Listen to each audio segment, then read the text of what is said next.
Compression of test of timber. Compression তো আপনারা বোঝেনি যে কম্প্রেশন টেস্ট বা কম্প্রেশন কীভাবে করতে হয় বা সামথিং, এই জিনিসটা তো আপনারা মোটামুটি ভালোই বোঝেন। আর টিম্বার সম্পর্কেও আপনাদের আইডিয়া আছে, নিশ্চয়ই টিম্বার সম্পর্কে আইডিয়া আছে। এটা হচ্ছে ইঞ্জিনিয়ারিং ম্যাটেরিয়ালসে আর কি দেখে এসেছেন যে কীভাবে টিম্বার কাজ করে, টিম্বারের কাজটা কী, তাই না? টিম্বার আশা করি সেটা আলাদাভাবে বোঝানোর কিছু নাই। সো আজকে আমরা যেটা করব, আমরা একটা টিম্বারকে কম্প্রেশন টেস্ট করলে সেই ক্ষেত্রে কতটুকু স্ট্রেংথ আমরা পেতে পারি সেটা হচ্ছে আমরা এই টেস্টের মাধ্যমে দেখব। এরকম মাঝখানে একটা টিম্বার থাকবে, সেই টিম্বারের দুই পাশে আমরা হচ্ছে প্রেশার দিব, যেহেতু কম্প্রেস করতে হবে, এবং সেই কম্প্রেশনের কারণে কত স্ট্রেংথে সে ফেল করে সেটা হচ্ছে আমরা বের করব। ঠিক আছে, এই হচ্ছে আমাদের কম্প্রেশন টেস্টের উদ্দেশ্য। এখন কম্প্রেশন টেস্ট অফ টিম্বার এইটা যখন আমরা দেখব সেই ক্ষেত্রে আমাদের কয়েকটা জিনিস দেখতে হবে। টিম্বারটা হচ্ছে একটা ন্যাচারাল প্রোডাক্ট,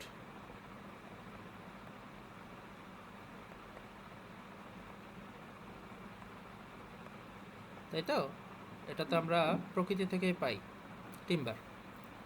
এখন সেই ক্ষেত্রে কেন আমরা এটা ব্যবহার করব, এটার উদ্দেশ্য কী, এবং আমরা এই ন্যাচারাল প্রোডাক্টটার কম্প্রেশন টেস্ট কেন করব, এটা এই সব বিষয় তো আমাদের জানা দরকার, তাই না? তো দেখেন, আমরা এই টেস্টের মাধ্যমে এর বিহেভিয়ার সম্পর্কে আইডিয়া পাবো, স্ট্রেংথ কতটুকু সেটা পাবো, এবং সে কীরকম ক্ষেত্রে বা কোন রকম কন্ডিশনে সে ফেল করবে সেই জিনিসগুলো আমাদের জানতে হবে। একটা বিষয় আপনাদের মাথায় রাখতে হবে যে যেহেতু এটা একটা ন্যাচারাল প্রোডাক্ট, সুতরাং এর যে গুণাবলী সব জায়গায় কিন্তু একই রকম হবে না। সামনে আমরা আগাই, তাহলে আস্তে আস্তে বুঝতে পারবেন যে আসলে কীভাবে আমরা জিনিসগুলোকে বলি। তো এই স্লাইডের যেটা দেখানো আছে যে আমরা এই টেস্টটা কেন করব এবং আমাদের অবজেক্টিভগুলো কী কী। ঠিক আছে, কেন করব সেটা। প্রথম কথা হচ্ছে যে টিম্বার হচ্ছে একটা ন্যাচারাল প্রোডাক্ট এবং হচ্ছে অ্যানাইসোট্রপিক প্রোডাক্ট। অ্যানাইসোট্রপিক কথার অর্থটা কী?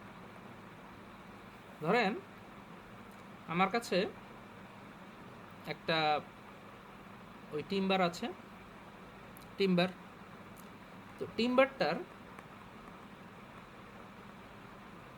তিনটা জায়গা আমি নিলাম, তিনটা স্পট, এ একটা, এ একটা, এ একটা, এ বি সি।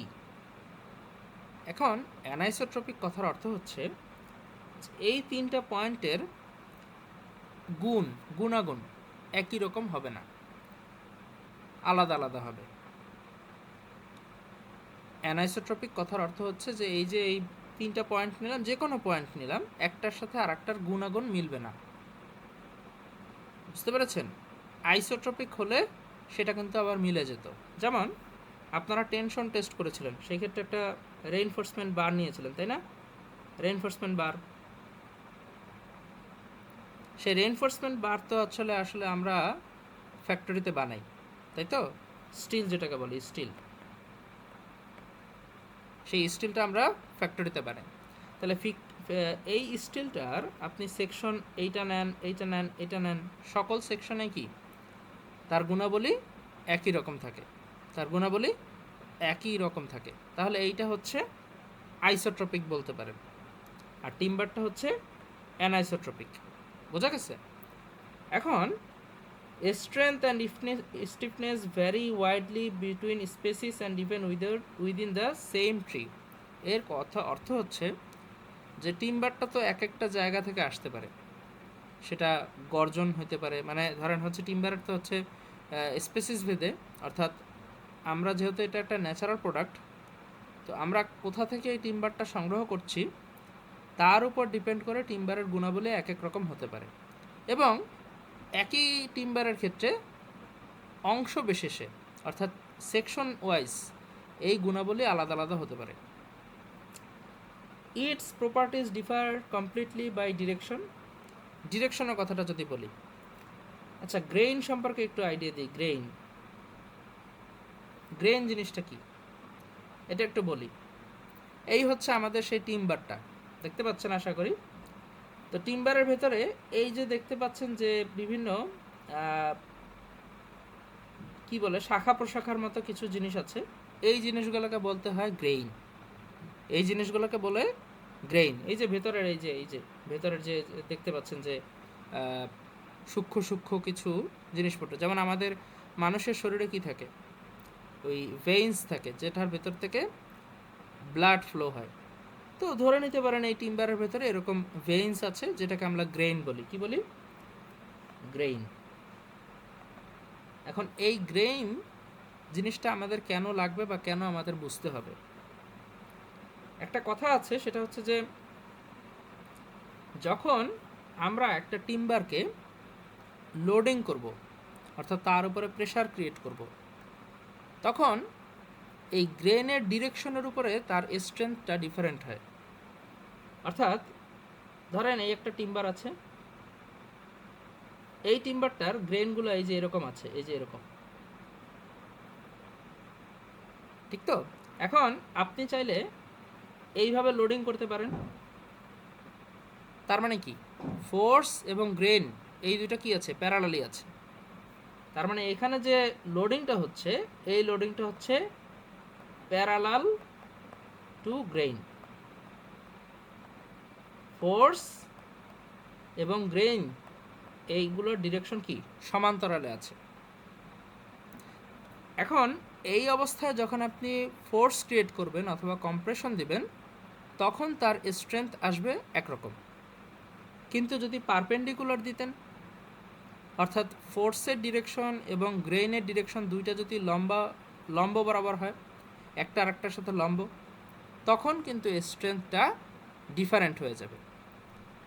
এখন মজার বিষয় হচ্ছে যে আমরা অলরেডি জানি যে আমাদের কোন দিক বরাবর দিতে হবে, প্যারালাল টু গ্রেইন দিতে হবে, কারণ এই দিকে স্ট্রেংথটা বেশি। এবং আমরা যখন প্র্যাকটিক্যালি এটাকে ব্যবহার করব, তখনও আমাদের এভাবে অ্যাসেম্বল করতে হবে যাতে স্ট্রাকচারের লোড যখন এই টিম্বারের উপরে আসে, তখন এই ফোর্সটা যেন এই গ্রেনের ডিরেকশনের সাথে প্যারালাল হয়। তার মানে এইটাই হচ্ছে আমাদের উদ্দেশ্য। এবং এই ক্ষেত্রেই আমরা এই যে টিম্বার, এর সবথেকে বেশি স্ট্রেংথটা আমরা পাবো। বুঝতে পেরেছি? তাহলে আমাদের কিভাবে করতে হবে সেটাও বলে দিল, কেন করতে হবে সেটাও বলে দিল। সো দেখেন, এবং এই টিম্বারটা যেহেতু ন্যাচারাল প্রোডাক্ট, তো ন্যাচারাল প্রোডাক্ট হলে স্বাভাবিকভাবেই এর ভেতরে ময়েশ্চার কন্টেন্ট থাকবে, এবং ময়েশ্চার কন্টেন্টের কারণে স্ট্রেংথের অনেক বেশি চেঞ্জ আসবে। আবার দেখেন, unlike steel, timber has no sharp well defined yield point. এই জিনিসগুলো আমরা আসবো যে আমরা কেন জিনিসগুলো হচ্ছে স্টিলের থেকে এই জিনিসটা কেন আলাদা। স্টিলটাকে তো আমরা হচ্ছে বানাই, আর এই জিনিসটা আমরা সরাসরি সংগ্রহ করি। সো এখন আমাদের অবজেক্টিভগুলো হচ্ছে যে আমাদের কম্প্রেশনটা দিতে হবে প্যারালাল টু গ্রেইন। কেন প্যারালাল টু গ্রেইন? কারণ আমরা স্ট্রেংথটা বেশি পাবো। তারপর দেখেন, draw the stress strain curve. এই ক্ষেত্রে আমাদের যেহেতু ফোর্স অ্যাপ্লাই করছি, স্ট্রেস আসবে। স্ট্রেস আসার কারণে কি হবে, স্ট্রেন পাবো, অর্থাৎ বিকৃতি পাবো। সেই ক্ষেত্রে আমাদের একটা গ্রাফ ড্র করতে হবে। আপনাদের নিশ্চয়ই মনে আছে যে এরকম একটা গ্রাফ, এই যে এরকম একটা গ্রাফ পাবো, ঠিক আছে? এই বরাবর স্ট্রেস, এই বরাবর স্ট্রেন, এরকম একটা গ্রাফ পাবো। এবং এই ক্ষেত্রে proportional limit, modulus of elasticity, modulus of resilience, yield strength and ultimate strength, এই জিনিসগুলো কিন্তু আমরা পাবো। এরপর ইল্ড স্ট্রেংথ আমাদের বের করতে হবে, এবং তার জন্য দুইটা মেথড আছে, একটা হচ্ছে অফসেট মেথড এবং হচ্ছে প্রুফ স্ট্রেন্থ মেথড। কেন সেটা আমরা পরে বলছি, আস্তে আস্তে আমরা ধীরে ধীরে আগাই। এবং শেষমেশ আমাদের ফেইলার সারফেসটা কীরকম আসছে, অর্থাৎ আমাদের যে টেনশন টেস্ট করেছিলাম সেই ক্ষেত্রে আমাদের যে রেইনফোর্সমেন্টটা ছিল সেটা কি, কাপকন ফেইলার। যদি যাদের কারো মনে থাকে, তার যে ফেইলারটা ছিল সেটা ছিল, সেটাকে আমরা বলতাম কাপকন ফেইলার। আশা করি যাদের মনে আছে তারা হয়তো জিনিসটা বুঝবেন। তো এই টিম্বার টেস্টের মাধ্যমেও যে ফেইলারটা হবে, সেই ফেইলারটা কীরকম সেটাও আমরা এখানে দেখব অবজেক্টিভে। তাহলে এই হচ্ছে তার অবজেক্টিভ। আচ্ছা, এবার আমরা এই যে কম্প্রেশন টেস্ট করব টিম্বারের, এর কিছু অ্যাপ্লিকেশন আছে, অর্থাৎ কোথায় কোথায় এই টিম্বারটা এখানে ব্যবহার হয়। দেখেন, বিম হিসেবে ব্যবহার হয়, কলাম হিসেবে, ব্রেসিং এলিমেন্ট হিসেবে, পাইলস হিসেবে, এই জিনিসগুলো কিন্তু এখনও ব্যবহার হয়। এবং বাংলাদেশে দেখেন এই যে টেক, তারপর হচ্ছে গর্জন, জারুল, গামারি, এই ধরনের যে গাছগুলো আছে এদের টিম্বারটা বেশি ব্যবহার হয়, ঠিক আছে। এবং এই যে টিম্বার যেগুলো আছে সেই টিম্বারগুলোকে কিন্তু ময়েশ্চার কন্টেন্টের যদি কম বেশি থাকে, অর্থাৎ ময়েশ্চার কন্টেন্ট যদি বেশি থাকে সেই ক্ষেত্রে পারফরমেন্স খারাপ হয়। ময়েশ্চার কন্টেন্টটা যখন আমরা কমিয়ে ফেলি তখন সেটার স্ট্রেংথটা বেড়ে যায়, সেটাও আমরা দেখব, ঠিক আছে। আচ্ছা, তো এরপর দেখেন ওই যে strength perpendicular to grain is far lower. পারপেন্ডিকুলারটা কি? কম, লোয়ার। সো ডিরেকশনের উপরেও এটা কিন্তু ডিপেন্ড করছে যে আমরা যে আজকে যে টেস্টটা করব বা যেই টেস্টটা আমরা দেখব সেটা হচ্ছে প্যারালাল টু গ্রেইন, ঠিক আছে। ফোর্স এবং হচ্ছে গ্রেইনের যে ডিরেকশন সেই দুটো কী হবে? সমান্তরালে থাকবে। যদি লম্ব বরাবর হয় তাহলে কি হবে? স্ট্রেংথ আমরা কম পাবো, সেটা আগে থেকেই বলে দেওয়া আছে। তো বিম হিসাবে ব্যবহার করে কলাম, ব্রেসিং এলিমেন্ট, এ সকল ক্ষেত্রে। এবং কোন কোন গাছ ব্যবহার করে? এই যে টেক, গর্জন, জারুল, গামারি, এগুলো আমাদের দেশে ব্যবহার হয়। এবং আর একটা বিষয় বলে দিয়েছে যে ময়েশ্চার কন্টেন্টের উপর ডিপেন্ড করে স্ট্রেংথ কিন্তু বাড়ে অথবা কমে। আচ্ছা, আমরা নিশ্চয়ই একটা টিম্বার দেখতে পাচ্ছি। টিম্বারটা দেখেন বেন্ডিং করা হচ্ছে, বেন্ডিং। যেহেতু বিম হিসেবে ব্যবহার করা হয় তাহলে বেন্ডিং তো হবেই। তো লোড অ্যাপ্লাই করেছে এবং সেই ক্ষেত্রে বেন্ডিং হয়ে গেছে। এখন বেন্ডিং হলে একটা সময় এটা কি করবে? ফেল করবে, তাই না? একটা সময় এটা কি করবে? সবসময় তো লোড নিতে পারবে না।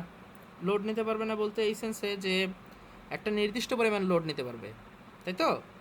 তাহলে সেই ক্ষেত্রে ম্যাক্সিমাম কত লোড পর্যন্ত এই বেন্ডিংটা হবে সেটার একটা মাপ আছে। এই যে দেখেন, when a timber beam bends, the stresses act precisely along the length of the beam. The top surface resists bending crushed, while the bottom surface resists bending torn apart. এই কিছু কথাবার্তাগুলো বলেছে। আর বলেছে যে এই যে বেন্ডিং যখন হচ্ছে ম্যাক্সিমাম তো একটা বেন্ডিং পয়েন্ট আসবে, তাই না?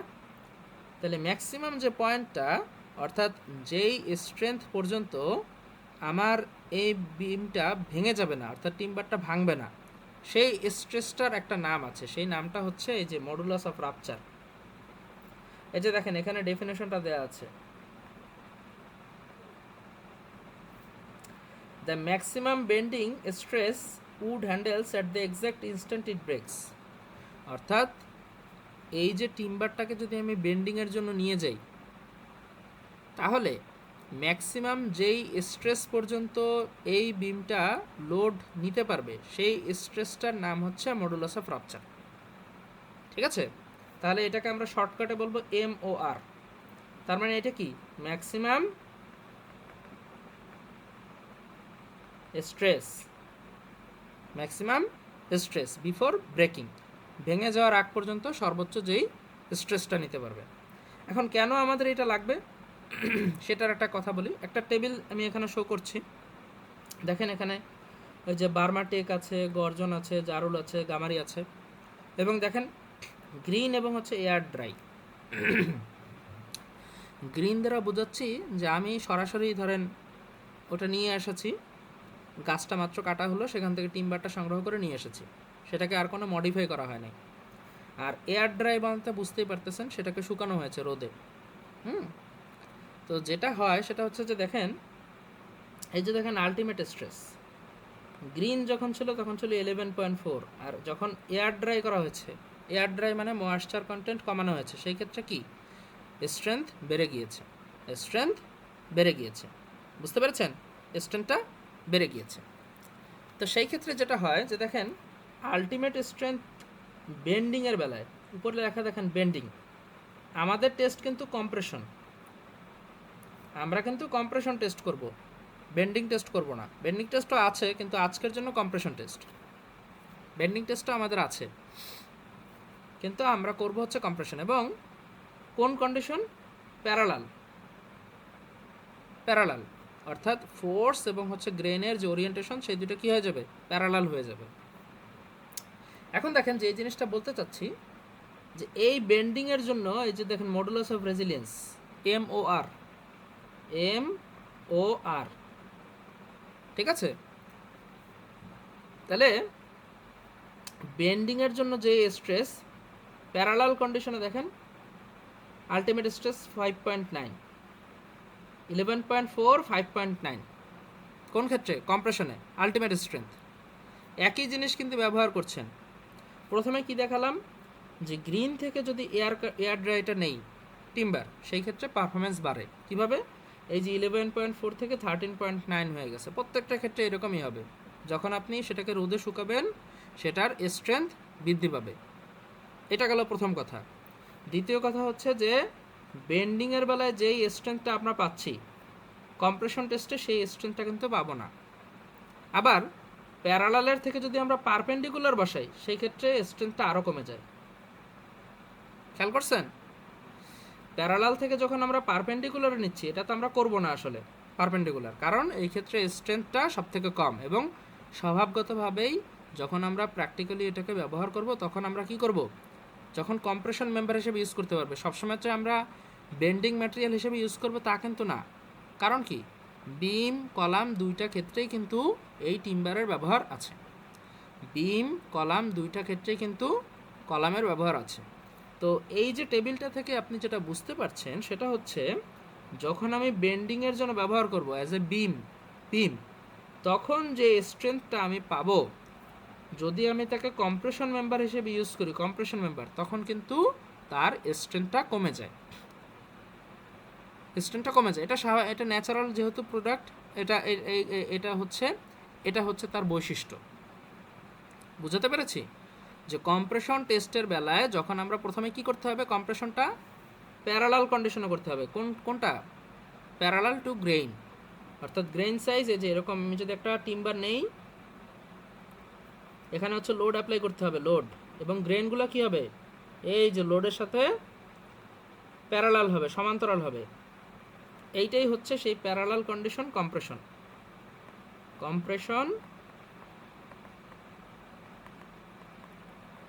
In parallel. বুঝতে পেরেছেন প্যারালাল কি এবং হচ্ছে পারপেন্ডিকুলার কি? পারপেন্ডিকুলারটা কি হতো, জিনিসটা জাস্ট উল্টে যেত। তাহলে দেখেন পারপেন্ডিকুলার অবস্থায় স্ট্রেংথটা অনেক কম, সব থেকে কম, এইটা হচ্ছে মিনিমাম, আর বেন্ডিং অবস্থায় ম্যাক্সিমাম। তাহলে আমাদের কম্প্রেশন মেম্বার হিসেবে তো টিম্বারটাকে ইউজ করতে হবে। যখন আমরা কলাম হিসেবে ইউজ করব বা পাইল হিসেবে ইউজ করব, সেই ক্ষেত্রে তো আমাদের কম্প্রেশন মেম্বার হিসেবে টিম্বারটাকে ইউজ করতে হবে।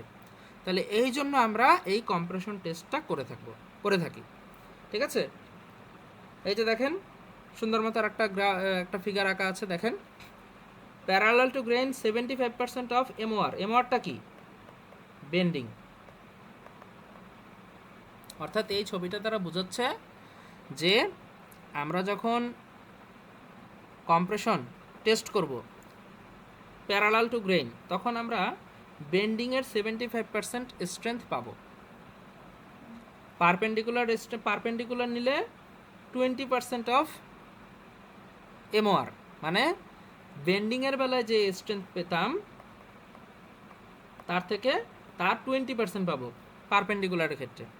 এবং যদি এটাকে শেয়ার ফেইলার করতে চান তাহলে সেটা কিন্তু 5% of MOR।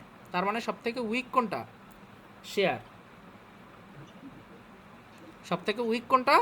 Share failure.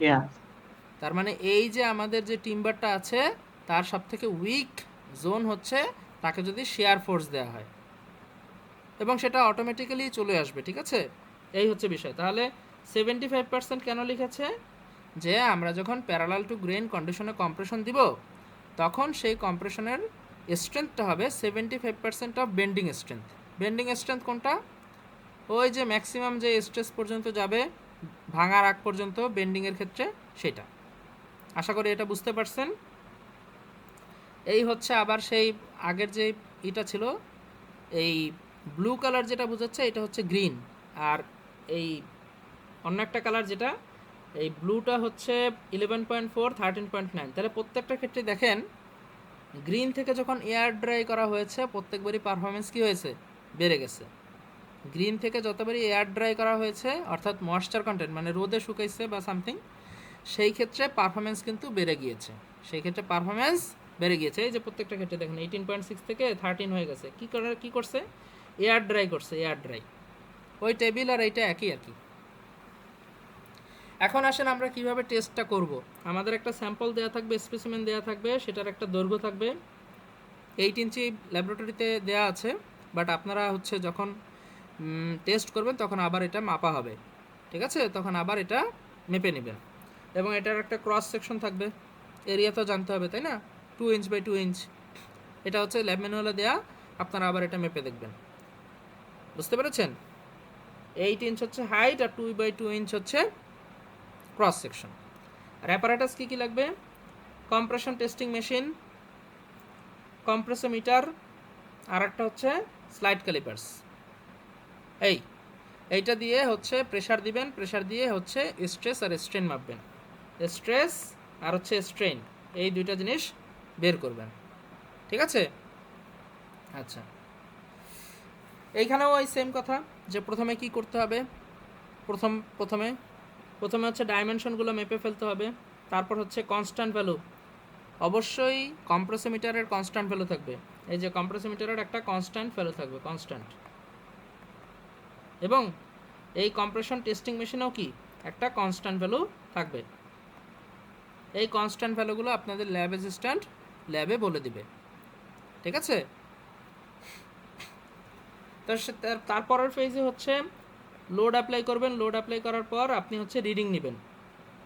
Load apply করার পর আপনি হচ্ছে রিডিং নেবেন। তারপর আলটিমেট লোড কতটুকু আসছে ভাঙার আগ পর্যন্ত সেটা হচ্ছে সেই পর্যন্ত আপনি রিডিং নেবেন কম্প্রেশন। আচ্ছা, এখন আপনার এই টিডিং নেওয়া হলো। এখন আপনাকে হচ্ছে একটা কার্ভ ড্র করতে হবে গ্রাফ পেপারে, আগের মতো টেনশন টেস্টের বেলা যেভাবে করেছিলেন। এবং সেই ক্ষেত্রে যেই পয়েন্টগুলো বের করেছিলেন সেই পয়েন্টগুলো হচ্ছে আরেকবার একটু স্মরণ করায় দিই। প্রথমটা হচ্ছে প্রপোর্শনাল লিমিট, এরপরেরটা হচ্ছে মডুলাস অফ ইলাস্টিসিটি, এরপরেরটা হচ্ছে রেজিলিয়েন্স। মডুলাস অফ ইলাস্টিসিটি মনে আছে? E is equals to sigma P divided by হচ্ছে epsilon P, sigma P divided by epsilon P. এইটা হচ্ছে প্রপোর্শনাল স্ট্রেস, এই যে এইটা, আর এইটা হচ্ছে স্ট্রেইন। মডুলাস অফ ইলাস্টিসিটি তো আশা করি সবাই জানেন। আর রেজিলিয়েন্স তো মনে আছে, এই যে sigma P square divided by 2iz, modulus of resilience, ঠিক আছে? এই ইকুয়েশনগুলো একটু মাথায় রাখতে হবে। তারপর হচ্ছে ইল্ড স্ট্রেংথ পাইছেন তাই না? এই যে সিগমা ওয়াই ইল্ড স্ট্রেংথ বা ইল্ড স্ট্রেস, এটা তো আমাদের লাগবে তাই তো? ইল্ড পয়েন্ট, এটা আমাদের লাগবে। আর আলটিমেট স্ট্রেংথ হচ্ছে যে স্ট্রেংথ পর্যন্ত আমাদের ভেঙে যাবে, মানে ভাঙার আগ পর্যন্ত, ফেলিয়ার আগ পর্যন্ত ম্যাক্সিমাম কতটুকু স্ট্রেস, এটা তো আপনারা সবাই জানেন। এখন ইল্ড পয়েন্টটাই হচ্ছে সমস্যা, বাকিগুলো মোটামুটি আমাদের জানা আছে, কিন্তু ইল্ড পয়েন্টটাই হচ্ছে সমস্যা। কেন সমস্যা দেখেন, ইল্ড পয়েন্ট প্রবলেম, এটাকে প্রবলেম কেন বলা হয়েছে? প্রবলেম, এই স্টিল টেস্ট কোথায় করছেন বলেন তো? টেনশন টেস্টে করছেন না? মনে আছে? স্টিলের test, mild still tension test করছেন, মনে আছে?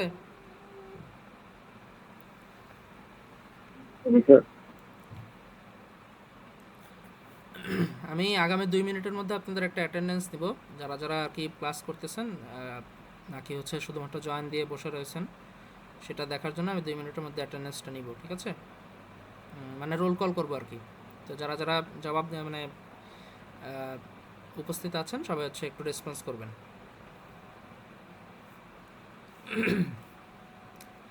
তো যেটা বলছিলাম যে yield point problem, standard steel tension. আর আজকে আমরা করতেছি হচ্ছে টিম্বার কম্প্রেশন টেস্ট, তাই না? টেনশন এবং কম্প্রেশন টেস্ট, টেনশন এবং হচ্ছে কম্প্রেশন টেস্ট, আজকে আমরা এইটা করছি। এখন দুইটার মধ্যে পার্থক্য কোথায়? প্রথম কথা, একটা তো হচ্ছে টেনশন আর একটা কম্প্রেশন, সেটা তো ঠিক আছে, ভালো কথা। কিন্তু টেনশন টেস্টের বেলায় আমরা কিন্তু ইল্ড পয়েন্টটা সরাসরি পেয়ে গেছিলাম, সরাসরি পেয়ে গেছিলাম। যারা ঠিকমতো ল্যাব করেছেন, যারা হচ্ছে জিনিসগুলোকে বুঝতে পেরেছিলেন, তাদের হয়তো খেয়াল থাকবে যে আমাদের মাইল্ড স্টিলের বেলায় আমরা এই ইল্ড পয়েন্টটা সরাসরি পেয়ে গিয়েছিলাম। অর্থাৎ একটা নির্দিষ্ট জায়গায় সরলরেখা উপরে ওঠার পর মাঝখানে কিছুটা আনডুয়েলেশনস হয়, সেই মাঝখানের পয়েন্টটাই আমরা ধরে নিই ইল্ড পয়েন্ট। এখন এই ইল্ড পয়েন্টটা কি? যেই পয়েন্টের পর থেকে পার্মানেন্ট ডিফরমেশন শুরু হয়। প্রথমের যে অংশটুকু, সেই অংশটুকুতে পার্মানেন্ট ডিফরমেশন থাকে না, অর্থাৎ স্ট্রেট লাইন থাকে। এই যে এতটুকু জায়গা হচ্ছে স্ট্রেট লাইন, এইটুকু হচ্ছে ইলাস্টিক জোন, এইটুকু হচ্ছে ইলাস্টিক জোন।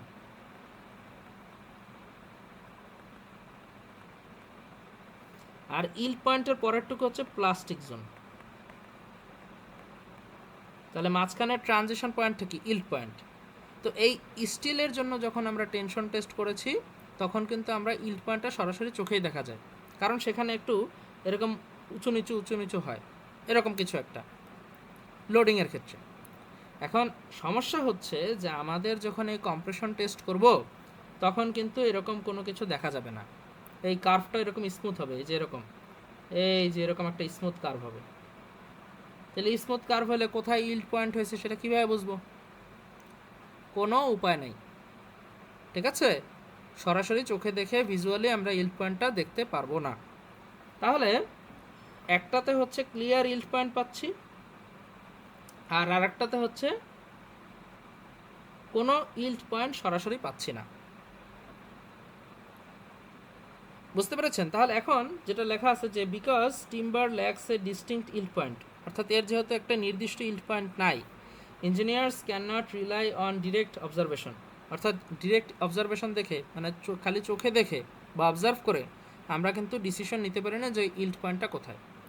এই জন্য অফসেট মেথড এবং প্রুফ স্ট্রেন মেথড, একটা হচ্ছে অফসেট মেথড আর একটা হচ্ছে প্রুফ স্ট্রেন মেথড, এই দুইটা মেথড নিয়ে আসা হয়েছে। বুঝতে পেরেছেন কেন আমরা এই দুইটা পয়েন্ট শিখব? প্রথম কথা হচ্ছে যে ইল্ড পয়েন্টটা সরাসরি পাওয়া যায় না। ইল্ড পয়েন্টটা কম্প্রেশন টেস্টে টিম্বারের জন্য সরাসরি পাওয়া যাচ্ছে না, কারণ এটা হচ্ছে নন ইল্ডিং ম্যাটেরিয়াল, আর এইটা হচ্ছে ইল্ডিং। পার্থক্য হচ্ছে এটাই, যে একজনের জন্য সরাসরি ইল্ড পয়েন্টটা পাওয়া যায়, আর একজনের জন্য সরাসরি ইল্ড পয়েন্টটা পাওয়া যায় না। তো আমরা যেহেতু কম্প্রেশন টেস্ট করব টিম্বারের, তার জন্য ইল্ড পয়েন্টটা সরাসরি পাবো না। তাহলে সেই পাওয়ার উপায় কি? অফসেট মেথড অথবা হচ্ছে প্রুফ স্ট্রেন মেথড, দুইটা মেথড। তো অফসেট মেথড এবং হচ্ছে প্রুফ স্ট্রেন মেথড দুইটা সম্পর্কে একটু জানি, থিওরিটিক্যালি জানি, কীভাবে করতে হয় সেটা তো বলে দেব। তো অফসেট মেথডে যেটা হয় যে it's an beginning of permanent deformation. দেখেন কি বলছে, অফসেট মেথড হচ্ছে indicates the beginning of permanent deformation, আর প্রুফ স্ট্রেংথ মেথডটা হচ্ছে indicates the stress corresponding to a specified permanent deformation. দুইটার মাধ্যমে কিন্তু আমরা ইল্ড পয়েন্টটাই বের করব, অর্থাৎ আমাদের উদ্দেশ্য কিন্তু এই যে সিগমা ওয়াই এইটাকে বের করা। দুই মেথড, ঠিক আছে? একটা একটু সহজ, মানে দুইটাই সহজ। একটার মাধ্যমে আমরা হচ্ছে এই যে বিগিনিং অফ পার্মানেন্ট ডিফরমেশন, আর একটার জন্য হচ্ছে স্পেসিফাইড পার্মানেন্ট ডিফরমেশন, এই জিনিসটা দুটো বের করি। তো এখন দেখেন, একটা হচ্ছে মোর কনজারভেটিভ আর একটা হচ্ছে লেস কনজারভেটিভ। আচ্ছা, আপনারা জানেন, আপনারা এই জিনিসটা শিখেছেন কিনা বা আপনারা এই জিনিসটা সম্পর্কে জানেন কিনা, আমরা যখন ওই যে রেইনফোর্সমেন্ট ক্যালকুলেশন করি বা ডিজাইন করি, আপনারা এই যে WSD মেথড এবং হচ্ছে USD মেথড, এই দুটো সম্পর্কে জানেন? কখনো শুনেছেন?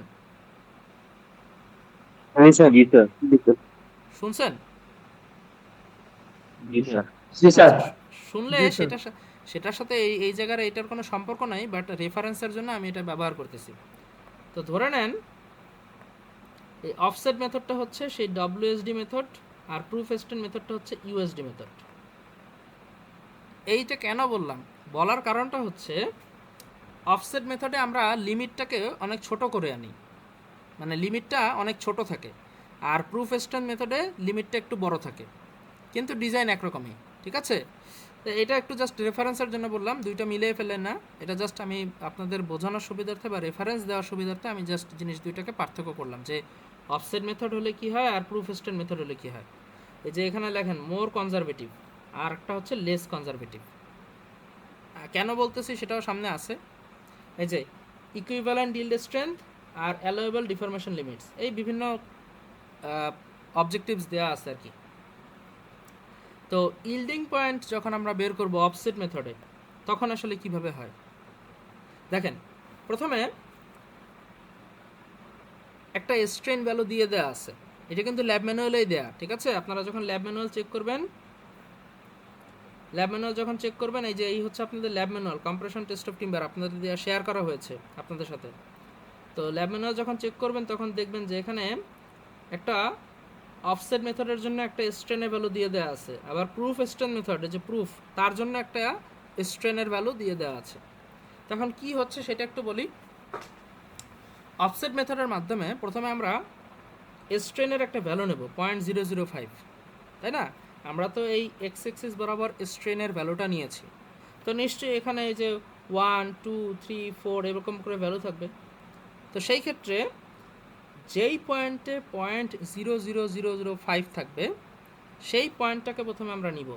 এই যে পয়েন্টটা নিলাম, নেয়ার পর আমাদের যেই কার্ভটা আছে, এই যে সাদা রঙের যে কার্ভ আপনারা দেখতে পাচ্ছেন, এই কার্ভের এই প্রথম যে অংশটা সেটা তো একটু স্ট্রেট লাইনের মতো, সরল রেখার মতো, তাই না। তাহলে এই সরল রেখার সাথে মিল রেখে আমি কি করব, আমি একটা সমান্তরাল লাইন আঁকবো। সমান্তরাল লাইনটা যেটা যেই পয়েন্টে যে ছেদ করবে সেই পয়েন্টটাই হচ্ছে আমার ইল্ড পয়েন্ট। আবারও বলছি যে জিনিসটা আসলে কি হচ্ছে। প্রথমে আমি স্ট্রেনের একটা ভ্যালু নিব, ভ্যালু নেওয়ার পর সেই পয়েন্টটা এখানে এক্স এক্সিসে বসাবো। বসানোর পর দেখেন কার্ভটা যে দুইটা লাইন যদি সমান্তরালে থাকে তাহলে তো কখনো একজন আর একজনকে ছেদ করে না, করে না। কিন্তু একটা লাইন যদি এরকম বক্র থাকে তাহলে আরেকটা লাইন যদি এটার সাথে কোনো না কোনো সময়তে কি করবে, ছেদ করবে, তাই তো, ইন্টারসেক্ট করবে। তো সেই ক্ষেত্রে এখানেও সেই জিনিসটাই বলা হয়েছে যে এই যে লাইনটা, এই লাইনটার প্রথম অংশটুকু কি স্ট্রেট লাইনে আর সরল রেখার মতো, কিন্তু একটা পয়েন্টের পর্যায়ে দেখেন এটা কি হয়ে গেছে, বাঁকা হয়ে গেছে। কারণ কি, একটা হচ্ছে ইলাস্টিক জোন আর এই পাশেরটা কি জোন, আর একটা কি জোন, একটা প্লাস্টিক জোন। তাহলে ইলাস্টিক জোনে হচ্ছে স্ট্রেট লাইন বা সরল রেখা, আর প্লাস্টিক জোনে হচ্ছে বক্ররেখা। তাহলে এখন এই যে এই পয়েন্টের সাথে আমি একটা প্যারালাল সমান্তরালে একটা লাইন টানলাম, এই যে ডটেড লাইনে, সেটা গিয়ে একটা পয়েন্টে ছেদ করবে, সেই পয়েন্টটাই হচ্ছে আমার ইল্ড পয়েন্ট। সেই পয়েন্টটাই কি আমার ইল্ড পয়েন্ট। বুঝতে পেরেছেন? এই হচ্ছে একটা মেথড। আচ্ছা, এখন দেখেন আরেকটা পয়েন্ট কি, proof strength method. Proof strength দুইজনের মাধ্যমেই কিন্তু আমি ইল্ড পয়েন্টটা বের করছি, কিন্তু দুইজনের অ্যাপ্রোচ ভিন্ন, ঠিক আছে। আচ্ছা, এখন দেখেন প্রুফ স্ট্রেংথ মেথডের বেলায় স্ট্রেনের ভ্যালুটা দেখেন 0.005, খেয়াল করছেন, আগেটা ছিল 3টা শূন্য আর এবার হয়ে গেছে 2টা শূন্য। এটা একটু মাথায় রাখবেন, এটা ল্যাব ম্যানুয়ালেই দেওয়া আছে। তো সেটা যেটা করে, ওই পয়েন্টটা নেওয়ার পর একটা ভার্টিক্যাল লাইন ড্র করতে হয়। এই যে ভার্টিক্যাল লাইন ড্র করার পর এইটা যেই পয়েন্টে ছেদ করতেছে সেই পয়েন্টটাই হচ্ছে আমার ইল্ড পয়েন্ট, সেই পয়েন্টটাই হচ্ছে আমার ইল্ড পয়েন্ট। বুঝতে পেরেছেন? আর যদি আগেরটা করতাম, ওই যে সিগমা ওয়াই ইজিক্যালস টু হচ্ছে 0.0005, এটা করতাম, তাহলে যেটা হতো এই যে দেখেন, এই যে এই পয়েন্টে এসে ছেদ করতো, অর্থাৎ দুইটা পয়েন্ট কাছাকাছি হবে, দুইটা পয়েন্ট কাছাকাছি হবে, কে আগে কে পরে সেটা সমস্যা না, দুইটা পয়েন্ট কাছাকাছিই হবে। বুঝতে পেরেছেন? তাহলে এই লাইনের সাথে এই লাইন সমান্তরাল করে আপনি একটা লাইন ড্র করবেন, সেই মেথডের নাম হচ্ছে অফসেট মেথড। আর এরকম ভার্টিক্যাল লাইন ড্র করলে সেটার নাম হচ্ছে প্রুফ স্ট্রেংথ মেথড। বোঝা যায় আমার কথা? আমার কথা বোঝা যায়? জি স্যার।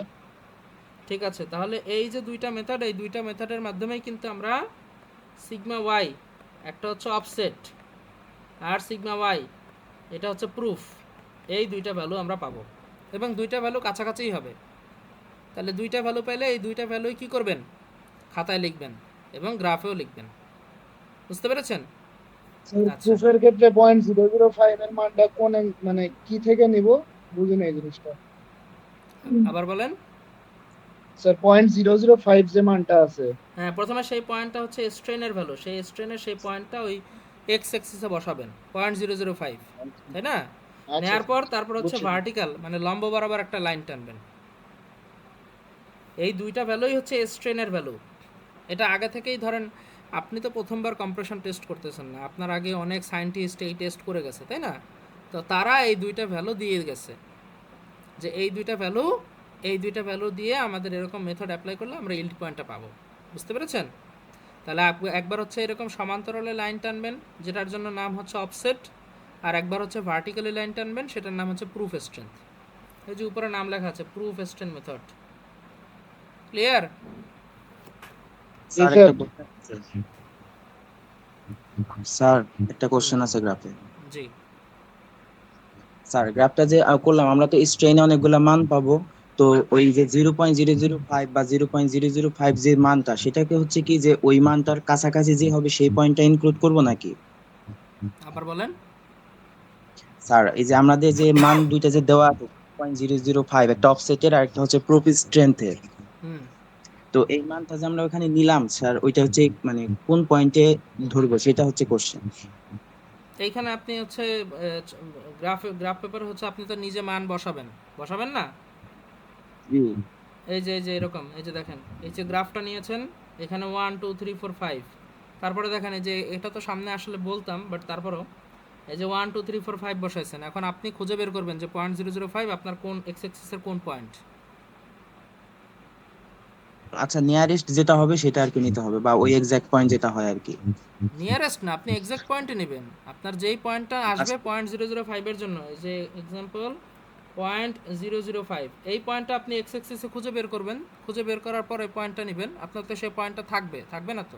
মানে আপনার এখানে তো গ্রাফে থাকবে সেটা। ঠিক আছে? আচ্ছা, ঠিক আছে স্যার, বুঝতে পারছি। আচ্ছা, সমস্যা নাই, কালকে আরেকবার একটু বলবো। তো প্রুফ স্ট্যান্ড মেথডে হচ্ছে এরকম ভার্টিক্যাল লাইন টানতে হয়, আর অফসেট মেথডে এরকম সমান্তরাল লাইন টানতে হয়। এখন এইটা গেল হচ্ছে ইল্ড পয়েন্ট পেয়ে গেছেন। আর আলটিমেট পয়েন্ট কীভাবে পাবেন? আলটিমেট পয়েন্ট হচ্ছে যেই পয়েন্টে ভেঙে যাবে তার আগের পয়েন্টটাই, মানে ম্যাক্সিমাম যতটুকু স্ট্রেংথ, সেটা হচ্ছে আলটিমেট পয়েন্ট। আচ্ছা, আর প্রপোর্শনাল পয়েন্টটা কীভাবে পাবেন? প্রপোর্শনাল পয়েন্টটা বলে দিচ্ছি, দাঁড়ান একটু পরে বলি। আগে হচ্ছে, যেহেতু গ্রাফের কাজটা হয়ে গেল, গ্রাফের কাজ হয়ে যাওয়ার পর আমরা ফেইলার দেখব, তাই না? যে ফেল কিভাবে হয়। তো আমরা যখন এই ম্যাটেরিয়ালটা নিয়েছি, এটার ফেইলারটা হবে এরকম। একটু ছবি দেখাই, ছবি দেখালে হয়তো বুঝবেন। আমরা তো এরকম কম্প্রেশন দিচ্ছি, এই যে এই বরাবর হচ্ছে ফোর্স অ্যাপ্লাই করা হচ্ছে, এই যে দুই পাশ দিয়ে ফোর্স অ্যাপ্লাই করা হচ্ছে, তাই না? কিন্তু এটা ভাঙবে হচ্ছে এই যে সেকশন বরাবর 45 ডিগ্রি অ্যাঙ্গেলে ভেঙে যাবে। অর্থাৎ আমি যদি একটা টিম্বার এরকম নেই এবং দুই পাশ দিয়ে এরকম কম্প্রেশন ফোর্স দেই, ভাঙবে হচ্ছে শেয়ারে। এই হচ্ছে শেয়ার ফোর্স। শেয়ার ফোর্সটা অ্যাকচুয়ালি কি? সেকশনের প্যারালাল, অর্থাৎ এই বরাবর সেকশনের প্যারালাল। তো ভাঙবে হচ্ছে 45 ডিগ্রি ইনক্লাইন্ড, 45 ডিগ্রি ইনক্লাইন্ড। কারণ এটাও একটু বলে দিচ্ছি যে কেন এটা হয়। অনেক কিছু হয়তো আপনারা এখন শিখেছেন বা সামনে শিখবেন, স্ট্রেস ট্রান্সফরমেশন আছে, সেই জিনিসটা একটু দেখেন। আমরা নর্মাল স্ট্রেস দিচ্ছি, সেকশনের উপরে লম্বভাবে যখন স্ট্রেস আসে সেটাকে বলি আমরা নর্মাল স্ট্রেস, আর সেকশনের প্যারালাল যখন ফোর্স আসে তখন সেটাকে বলি আমরা শেয়ার স্ট্রেস। তাহলে নর্মাল স্ট্রেস যখন আসতেছে, সেটা কি হয়? Principles of stress transformation. অর্থাৎ এই যে আমি যদি একটা চিত্র আঁকি আর একবার, এই যে টিম্বার, এর উপরে আমি নর্মাল ফোর্স দিলাম। নর্মাল ফোর্স মানে কি? সেকশনের উপর লম্বভাবে, সেকশনের উপর লম্বভাবে। আর সেকশনের সাথে প্যারালালে যদি ফোর্স দিই, সমান্তরালে, তখন সেটাকে বলি আমরা শেয়ার ফোর্স। একটা হচ্ছে নর্মাল ফোর্স আর একটা হচ্ছে শেয়ার ফোর্স।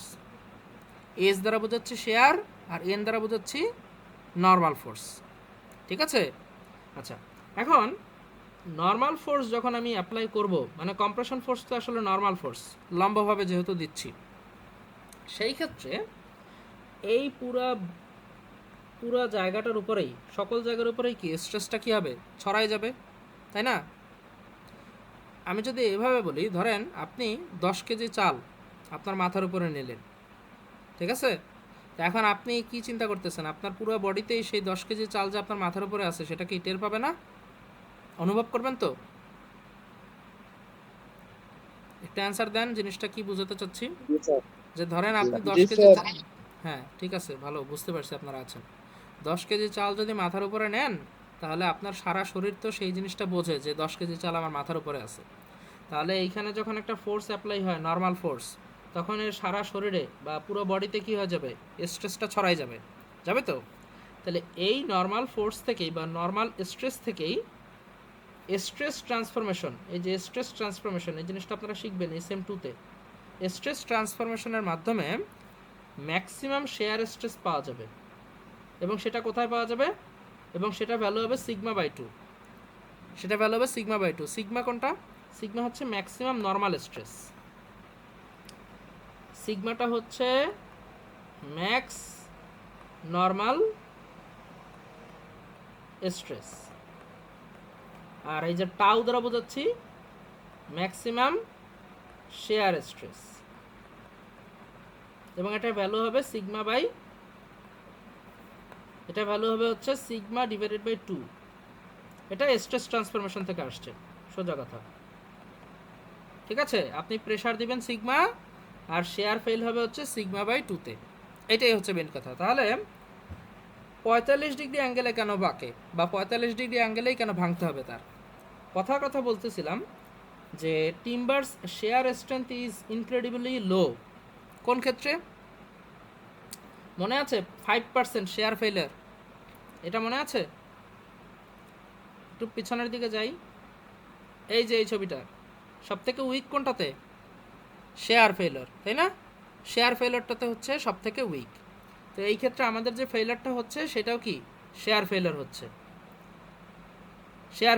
এবং সেটা 45 ডিগ্রি অ্যাঙ্গেলে, কারণ ম্যাক্সিমাম শেয়ার স্ট্রেস এই 45 ডিগ্রি অ্যাঙ্গেলেই কাজ করছে।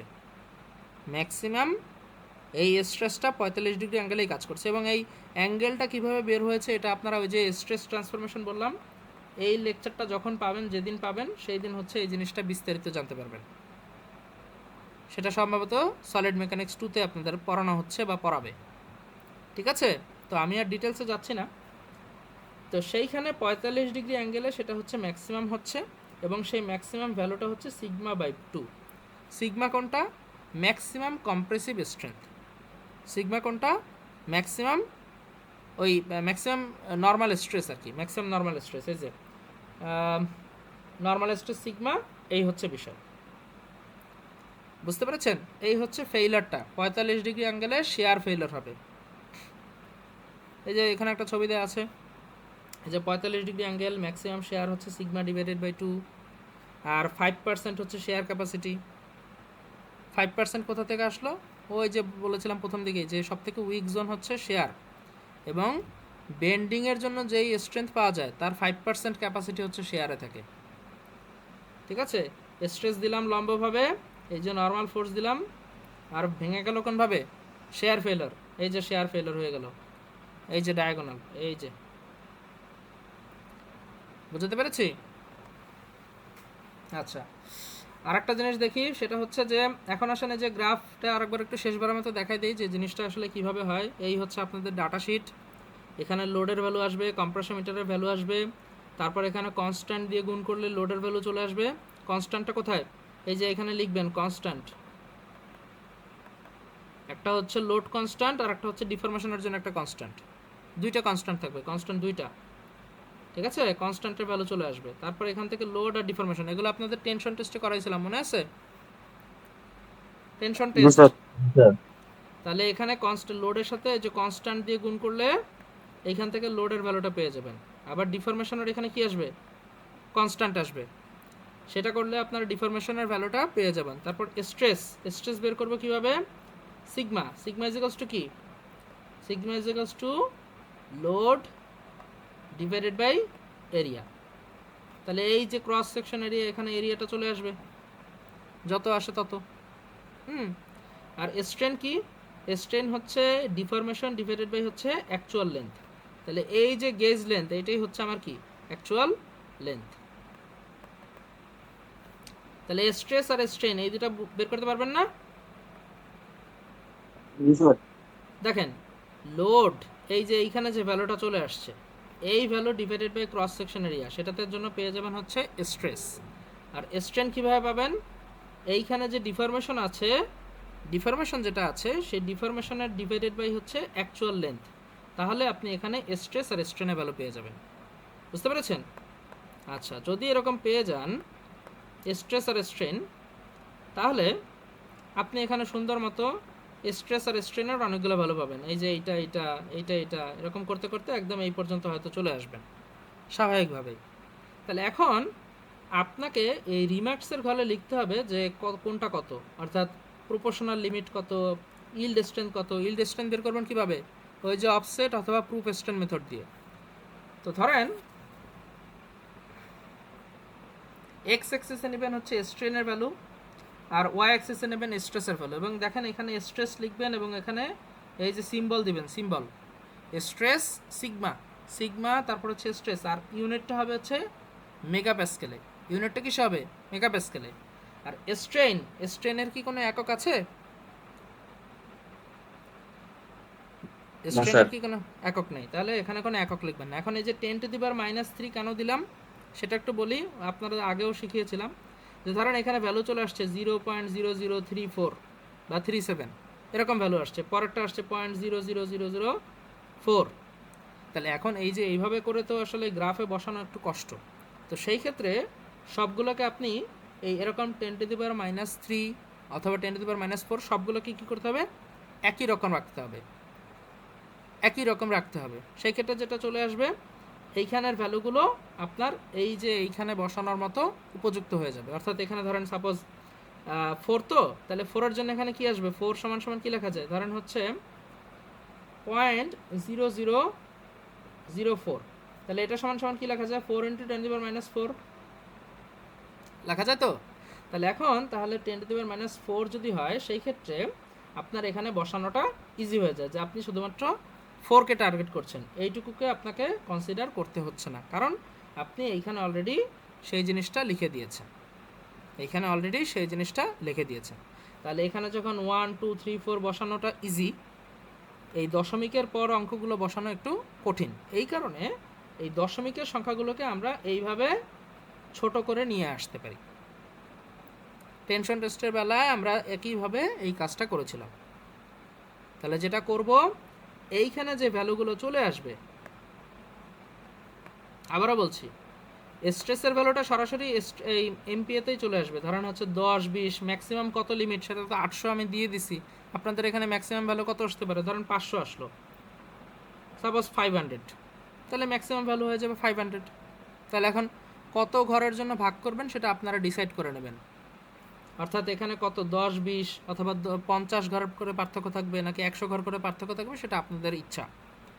আচ্ছা, তাহলে স্ট্রেনের যখন ভ্যালুগুলো চলে আসবে, স্ট্রেন তো ধরেন 0.002, 0.003, 0.004 এরকম করে আসতেছে। তো এই জিনিসগুলোকে কী করবেন? যে 2 × 10⁻³ 3 × 10⁻³, 4 × 10⁻³ এইভাবে কনভার্ট করে নেবেন। কনভার্ট করে নিলে যেটা হবে, আপনি যখন গ্রাফে বসাবেন তখন কি হবে? এই জিনিসটা আপনাকে আর আলাদা করে চিন্তা করতে হবে না, কারণ আপনি অলরেডি গ্রাফে সবগুলো ঘরকেই 10⁻³ করে নিয়েছেন এক্স অ্যাক্সিসে। এটা কিন্তু এক্স অ্যাক্সিস, তাই না? X Axis.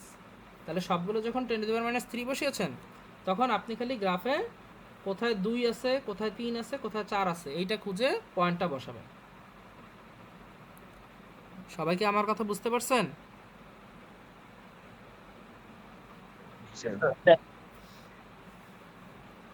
আচ্ছা, তাহলে বসানোর পর এখন আপনি দেখেন ওই যে স্ট্রেস এবং স্ট্রেন ভ্যালু বসাবেন। তাহলে এই ধরেন আপনার প্রথম পয়েন্ট, এই হচ্ছে দ্বিতীয় পয়েন্ট, এই 3 number point, 4 number point, 5 number point, 6 number, এইভাবে করে আপনার ভ্যালুটা চলে আসবে। এবং আপনাকে কখনোই, হ্যাঁ, আপনি যে যে এরকম এই যে প্রত্যেকটা পয়েন্ট একসাথে যোগ করবেন, যে যেটা হয় আর কি পরীক্ষা আপনারা যেটা করেন, যে সাপোজ আপনি পয়েন্ট পাইছেন এরকম,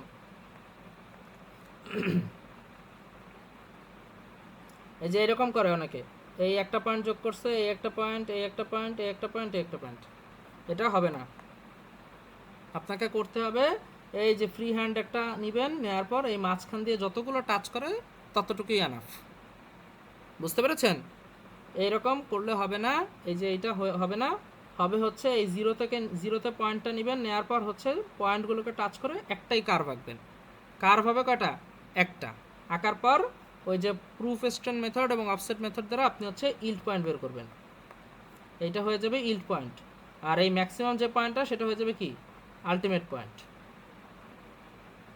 তাহলে প্রপোর্শনাল পয়েন্ট কোনটা?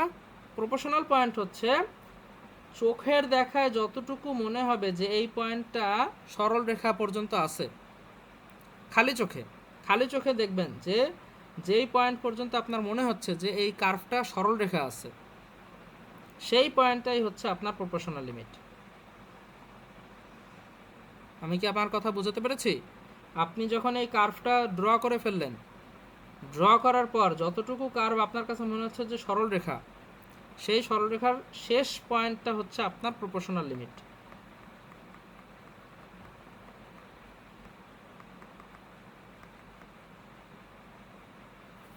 তাহলে প্রপোর্শনাল লিমিট সিগমা পি, এই বরাবর নিচের দিকে আসলে হচ্ছে প্রপোর্শনাল স্ট্রেন, প্রপোর্শনাল স্ট্রেন, এবং এখান থেকে আপনি পেয়ে যাবেন হচ্ছে ই সিগমা পি ডিভাইডেড বাই হচ্ছে এপসাইলন পি। ঠিক আছে? আর মডুলাস অফ রেজিলিয়েন্স, এই যে এখানে হচ্ছে অ্যান্সারগুলো করতে হবে, তো এই যে প্রপোর্শনাল লিমিট সিগমা পি কত, এটা লেখার পর আবার হচ্ছে এই রিমার্কসের ঘরে, ডাটা শিটের ঘরে আবার এটা লিখবেন। অ্যান্সার বের করার পর গ্রাফ থেকে এই রিমার্কসের ঘরে আবার লিখবেন, এবং রেজাল্টের ঘরে আবার এইটা আবার লিখবেন। একই জিনিস, সিগমা পি এর ভ্যালু একবার ডাটা শিটে লিখবেন আর একবার রেজাল্টের ঘরে লিখবেন। তারপর হচ্ছে মডুলাস অফ ইলাস্টিসিটি বের করবেন, রেজিলিয়েন্স বের করবেন হচ্ছে এই যে এইভাবে sigma P square divided by 2iz। আর ইল্ড পয়েন্টটা তো পাইছেন, অফসেট মেথডে পাইছেন, প্রুফ স্ট্রেন মেথডে পাইছেন, দুইভাবেই তো ইল্ড পয়েন্টটা পাবেন। সিগমা ওয়াই অফসেট, আবার সিগমা ওয়াই প্রুফ। আর আলটিমেট স্ট্রেংথ হচ্ছে ম্যাক্সিমাম যে স্ট্রেসটা পর্যন্ত আপনার রিডিং আসছে, সেইটাই হচ্ছে আলটিমেট স্ট্রেস। কারো যদি প্রশ্ন থাকে, আমি এখানেই বুঝিয়েছি এবং আমি যথেষ্ট চেষ্টা করেই বুঝালাম যে কোথায় কি সমস্যা থাকে। যদি কোনো সমস্যা থাকে এখানে বলতে পারেন, ঠিক আছে? পরবর্তীতে আপনারা যদি আমার কথা মতো কাজটা না করেন, আমি কিন্তু কেটে দিব। কোথাও কোনো অজানা কিছু থাকলে বা কোনো কিছু কনফিউশন থাকলে এখনই জিজ্ঞাসা করে নেন। স্যার অফসেট মেথড আর প্রুফ মেথডটা একটু আরেকবার রিভিউ করবেন?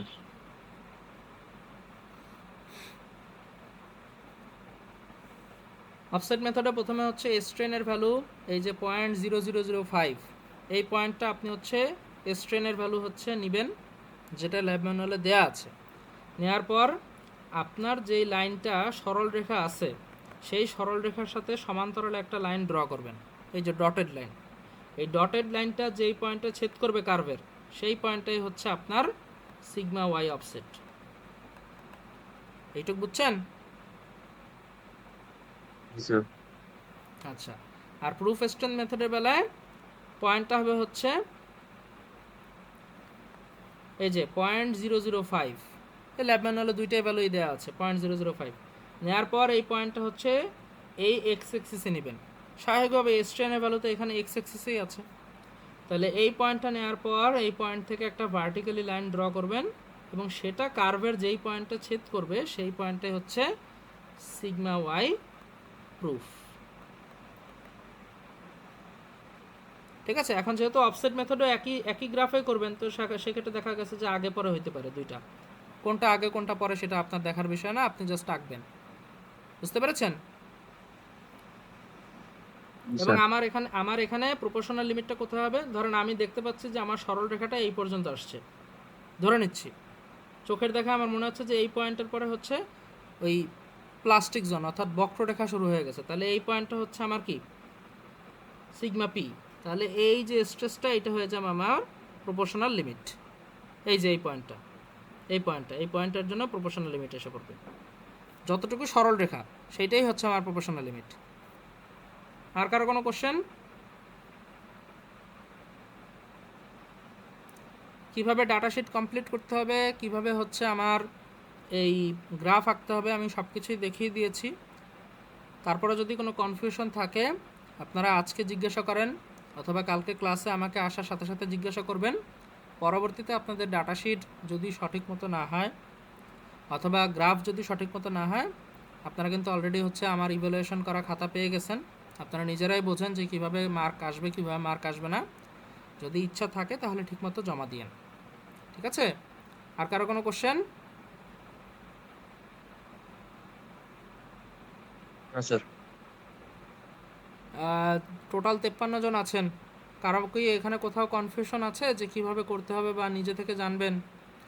আপনাদের যদি কোনো কনফিউশন থাকে আমাকে জিজ্ঞাসা করেন কাইন্ডলি, আমি সময় দিচ্ছি আপনাদের। কোথাও যদি কোনো কিছু বোঝার বাকি থাকে আমাকে কাইন্ডলি জিজ্ঞাসা করেন। ডাটা শিট কীভাবে কমপ্লিট করতে হবে সেটা বলে দিয়েছি। রিমার্কসের ঘর যেন ফাঁকা না থাকে। রিমার্কসের ঘরে লিখবেন হচ্ছে সিগমা পি কত, সিগমা ওয়াই কত, সিগমা আলটিমেট কত, এই 3টা পয়েন্ট যেন রিমার্কসের ঘরে থাকে। আর এইগুলো হচ্ছে সম্পূর্ণ রেজাল্টে। ডাটা শিটের পরে ক্যালকুলেশন আসবে, ঠিক আছে? ক্যালকুলেশন যাই করেন, ক্যালকুলেশন তো আপনাদের একটা পার্ট দেখাইতে হয়। সুতরাং ক্যালকুলেশন অবশ্যই ডাটা শিটের পরে আসবে। এটা হচ্ছে অর্ডার মেনটেন করতে হবে। কোনো মতেই প্রসিডিওরের পরে ডিসকাশন লিখে ল্যাব রিপোর্ট জমা দেওয়ার কোনো দরকার নেই। কোন জিনিসটা কখন দিতে হবে বা কোনটার পরে কোনটা আসবে এই অর্ডারটা মেনটেন করে ল্যাব রিপোর্টটা জমা দেবেন, ঠিক আছে? আশা করি সবাই বুঝতে পারছেন। ক্লাস আপনাদের এখানেই শেষ। 8:30 বেজে গেছে, অন্য ক্লাসে জয়েন করবেন। সবাইকে ধন্যবাদ। যদি কোনো কোশ্চেন না থাকলে আপনারা লিভ নিতে পারেন।